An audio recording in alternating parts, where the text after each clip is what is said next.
Eccoci qua. Allora, oggi parliamo. Innanzitutto devo un secondo controllare che la diretta sia partita perché è molto importante che io guardi. Sembra che sia partita. Una volta che è partita, che me l'ho verificato. Dita. Una volta che è partita, che me l'ho verificato. Dita. Una volta che. Sì, l'audio si sente. Sì, l'audio si sente. Sì, l'audio si sente. Ok? Bene. Ho detto questo, voglio che sia il più breve e immediato possibile questo discorso. Perché voglio aiutare le persone, soprattutto i ragazzi giovani, a capirci qualcosa. Allora, innanzitutto, se poi trovate utile il contenuto di questo video, vi invito a mettere mi piace al video, commentare e dire la vostra perché è molto importante, perché ci vuole lo scambio e l'opinione di idee. Voglio che ci sia qua sotto un bel dialogo tra i commenti. Mettere mi piace al video, come ho detto, se volete, lo avete trovato interessante, ovviamente condividetelo e seguitemi, iscrivetevi qua su YouTube, perché ogni tanto faccio video su questi argomenti, qui sul mio canale YouTube Demiurgo del Depensamento, ma anche su tutti gli altri miei social, Instagram, TikTok, eccetera, eccetera, eccetera. Detto questo, analizziamo la questione il più velocemente possibile perché non voglio essere lungo. Allora, studium, etimologicamente parlando, significa desiderio. Ve lo dico dove, se vi guardate, il significato è zelo, diligenza, applicazione, cura, passione. Solo dopo è impegno, però guardate, impegno, amore, ardore, desiderio, devozione, attaccamento, ossequio, favore, inclinazione, occupazione. Ok? Come vedete, tutti i termini sono termini legati alla passione, a un'inclinazione naturale, sono concetti, quei significati legati al nostro desiderare. Quando uno poi desidera qualcosa, è ovvio che lo fa con passione, diligenza, cura. Comunque, letteralmente, non lo dico io, ma lo dice una grandissima persona di cultura come Carmelo Bene. Il termine principale, proprio quello più riassuntivo del suo significato, etimologicamente parlando, è quello di desiderio. Qual è il problema? Il problema è che la maggior parte delle persone, soprattutto dei ragazzi oggi, non desidera più perché è diventato un obbligo e non puoi far diventare un desiderio un obbligo. Per questo il titolo di questo video si chiama Non devi studiare, perché è inutile e dannoso se non lo desideri. Perché se tu non desideri di studiare, diventerà qualcosa che tu odierai. Infatti qual è il problema principale della scuola, dell'istruzione, del mondo dell'istruzione obbligatoria? È quello che tu vieni obbligato a studiare, quando in realtà è sempre stato che studia, cioè desidera soltanto chi effettivamente desidera, cioè pochi eletti, nel senso è sempre stato così, nel senso che solitamente se tu chiedi dei ragazzini su 10 magari ti dicono in 3 che vogliono studiare, gli altri magari vogliono giocare fuori, vogliono fare altre cose. È inutile che tu prendi i bambini e li inchiodi a un banco.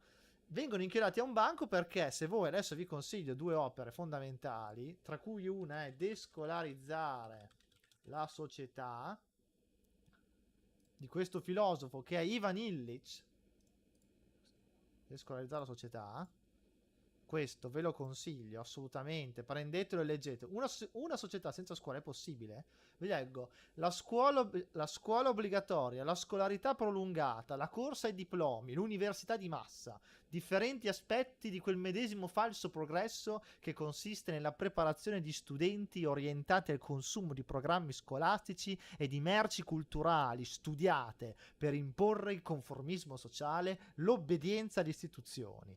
Anche la strutturazione del profilo degli insegnanti per promuovere una didattica basata sul modello della trasmissione delle conoscenze ha lasciato l'uomo della società dell'informazione e dei consumi privo di mezzi e ancor più esposto al rischio di una mistificazione strumentale delle sue qualità migliori. A tutto ciò Ivan Illich ha opposto la sua visione con un testo che è una pietra miliare del pensiero occidentale, alle prese con la grande trasformazione culturale e tecnologica in atto e con un'idea di scuola ben precisa. Descolarizzare la società significa per l'autore sostituire un'educazione autentica ai rituali dell'educazione di massa, ovvero creare una modalità di tipo conviviale e non manipolatore dell'istruzione, aggiungo io, che è molto importante. Descolarizzare la società significa sostituire un'educazione autentica e rituali di educazione di massa per imparare finalmente a vivere attraverso la propria vita nell'incontro con l'altro, aggiungo, desiderando. Non si tratta solo di una rottura radicale necessaria con un sistema di poteri e di saperi, ma di restituire all'uomo il gusto, il desiderio, la passione, l'interesse, che se tu lo imponi come un dovere non è più interesse. Quindi voi non dovete studiare, ditelo a scuola. Ditelo ai professori, prof, ma perché io devo studiare se non desidero? Perché vengo obbligato a fare qualcosa che dovrei desiderare?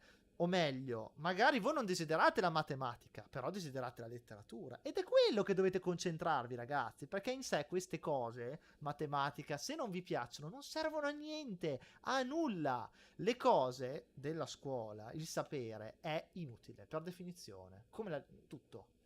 Serve soltanto se voi desiderate, perché è solo desiderando che voi lo metterete in atto e metterete qualcosa di vostro, altrimenti se verrete obbligati diventerete semplicemente degli schiavi del sistema, obbligati a consumare e a obbedire ai manager della società, perché quello è il vero obiettivo della scuola, purtroppo è quello, purtroppo. E quindi è molto importante. Vi consiglio Ivan Illich come autore, leggete tutti i suoi testi, anche la sua visione della medicina in questo libro, Nemesi Medica, l'espropriazione della salute. Ve lo consiglio altamente, perché ragazzi, dopo la situazione del Covid, qua leggete. Il sistema sanitario crea incessantemente nuovi bisogni terapeutici. Leggetelo. Nemesi Medica, l'espropriazione della salute.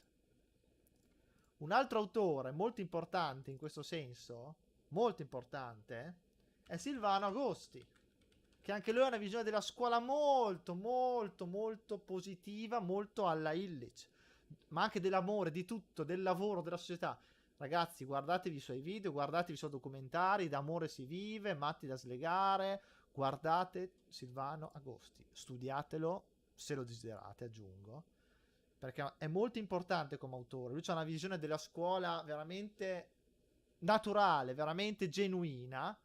Trovate i suoi testi, trovate anche i suoi documentari e qualche video su di lui. Adesso io voglio fare un video breve perché voglio darvi soltanto gli spunti, perché non voglio imporre come fa la scuola, non voglio castrarvi la creatività e la vostra personalità. Io vi do gli spunti, poi voi andate con la vostra libertà e coscienza critica, andate a vedere le cose. Guardate, qui c'è un sacco di roba. Se siete interessati a vedere delle verità genuine sul mondo, sulla natura, sull'amore, sulla società, su come bisognerebbe vivere, ragazzi, questi autori fanno per voi. Poi andiamo avanti, abbiamo Pierpaolo Pasolini e infine Carmelo Bene. Allora, Pierpaolo Pasolini, un intellettuale assolutamente fondamentale che a scuola non viene mai spiegato, ragazzi. Va bene se lo spiegano all'università, invece Carmelo Bene, Illich, neanche a filosofia, li vedrete mai. Esattamente come non vedrete mai Derrida, Jacques Derrida. Io non vi posso dire tutto, però andate a vedere cosa ha fatto Derrida. Non vedrete mai Deleuze, Gilles Deleuze, non ve lo spiegheranno mai all'università, neanche a filosofia. Non vedrete mai i testi nascosti di Schopenhauer, cioè quelli che tengono nascosti, come la filosofia delle università, perché a scuola fanno sempre studiare di Schopenhauer il mondo come volontà e rappresentazione. Invece questo testo fa una critica, una demolizione della validità dello studiare filosofia all'università. Cioè quella che voi se voi fate filosofia o letteratura all'università, ragazzi, non state studiando veramente filosofia e letteratura. Leggetevi questo piccolo testo, 50 pagine, andate all'università e cominciate a porre domande al professore. Io ci ho provato all'epoca, parliamo di 10 anni fa. Dopo aver fatto il primo anno con tutti i 30 lode, tutti gli esami perfetti, al liceo avevo la media del 9,7, liceo scientifico, ragazzi, avevo 10 in tutto, ho provato a far valere le mie idee con questi autori, mi è stato risposto, guardi, lei sa tante cose, ma è meglio che stia zitto. La rettrice della cattedra di filosofia di Parma, io non faccio il nome. Provateci, se voi riuscite a cambiare queste cose, siete più giovani di me, io ormai ho 30 anni, sono passati 10 anni da quando andavo all'università, però se potete, provateci, leggete questi testi, fate le tesi su queste cose e vedete che problemi avrete, perché la concezione fondamentale dell'università è che voi potete dire qualsiasi verità, ce la dimostrate, ma non potete mettere in dubbio la verità e la validità dell'università stessa. E questo è il concetto. Comunque, studiate bene Schopenhauer, soprattutto anche questi testi che non vengono mai studiati perché c'è del sapere immenso, riprende anche Cicerone. Poi, altra piccola cosa, un altro autore fondamentale rumeno, che adesso non mi viene, ma un secondo, perché non mi viene, la convenienza, no, di essere nati, e non mi viene, un secondo ragazzi. Emil Cioran, eccolo, Cioran, leggete tutto, Cioran, leggete, non viene mai studiato, leggete Cioran, sono sicuro che vi piacerà e spontaneamente vi verrà da leggere, perché questo è il vero studiare, altrimenti non serve a niente, ed è inutile e dannoso, odierete la vita, odierete le persone perché subirete tutto come un obbligo. Ma ragazzi, io per esempio, per me studiare significa anche videogiochi. Quando uno ha passione e desidera, sta studiando, che sia letteratura, filosofia, videogiochi, è studio, ma deve essere non deve essere un dovere. Quindi il concetto fondamentale è che dovete desiderare tutto, altrimenti non serve, parlatene. Fate dialogo in classe, ma vedrete che riscontrerete delle difficoltà, perché a scuola vogliono che voi state zitti e il professore è come una televisione che parla e non c'è dibattito, perché lui si eleva più in alto di voi. Invece Socrate l'ha insegnato che il sapere si ha col dialogo, il confronto. Quindi anche il professore ha da essere un maestro, non un professore, dove si impara reciprocamente, perché queste cose non vengono spiegate. E poi il grandissimo Pierpaolo Pasolini, guardate i suoi film, leggete i suoi testi, perché è un autore che ha parlato del consumismo, ha parlato della democrazia come il più grande esempio di fascismo che ha cambiato la natura stessa degli italiani. Vi consiglio in particolare questo video, ma insomma è riassuntivo, è quello più conosciuto, l'omologazione del nuovo fascismo, però dovete studiare questo guardatelo. E concludiamo, se non ci sono domande, con col piccolo video. Esaminiamo gli etimi di studente, di studio, studiere o studente, che dir si vogliano, gli etimi, e la scuola.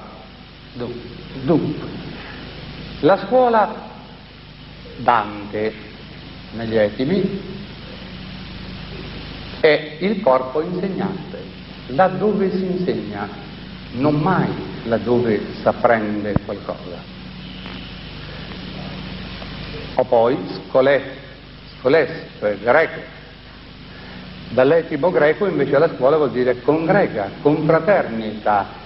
La sinagoga è una confraternita. Mi sono spiegato?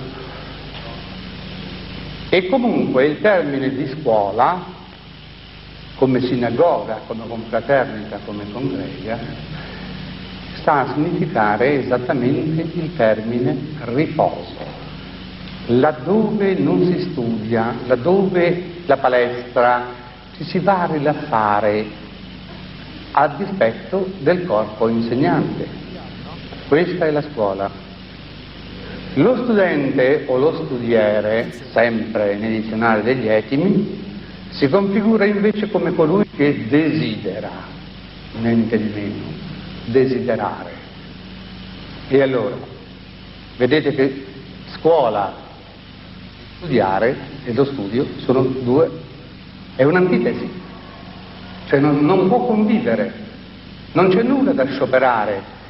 Escludiamo le facoltà come medicina, ingegneria, la scuola materna, la scuola universitaria dell'obbligo, eccetera, e vediamo che tutte le facoltà, io sono un antiumanista, ma non per questo, umanistiche, non c'entrano nulla. Non si può andare laddove si insegna per apprendere.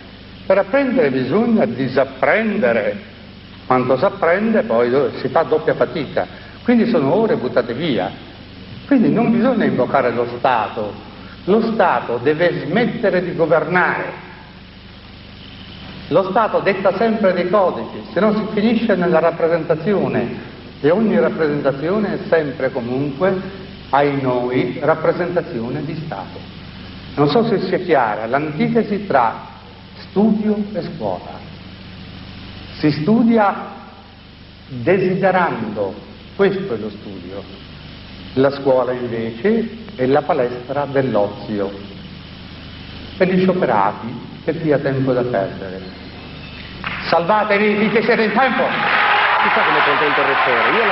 Chiarissimo, no? Ed ecco il discorso che si ricollega al testo Descolarizzare la società di Ivan Illich, dove appunto lo Stato deve uscire dalla scuola, come ha detto Carmelo Bene. Carmelo Bene, se non lo conoscete, approfonditelo, sempre se lo desiderate. È un autore, uomo di teatro, ma è un filosofo, è un autore, è una persona, ragazzi, che ha una testa immensa. Guardate tutti i suoi video, i suoi testi. È veramente una persona, forse uno dei più grandi intellettuali che abbiamo avuto in Italia, insieme a Pasolini e altri. Approfonditelo. Ultima cosa, vi aggiungo una cosa: il concetto di depensamento. Io mi chiamo demiurgo del depensamento. Non confondiamo col termine depensante. Io mi chiamo demiurgo del depensamento, non demiurgo depensante. Depensante ha un altro significato. Il depensamento è un processo. Non vuol dire che io sono depensante, vuol dire che io forgio valori nuovi da demiurgo, nel senso di Platone, del Timeo, da questa divinità fabbro, creo valori attraverso il depensamento. Il depensamento, che appunto è un concetto che ha teorizzato Carmelo Bene, è quello che ha detto prima, cioè per apprendere, che non si va dove si insegna per apprendere, bisogna far fatica doppia, bisogna pensare e poi depensare, bisogna uscire dal punto di vista, come abbiamo fatto in questo video, ragazzi. Noi siamo entrati dentro il concetto dello studiare, poi siamo usciti dal concetto di studiare che ci dice lo Stato, che ci dice la società, che ci dice il consumo, l'abbiamo messo in dubbio, quindi abbiamo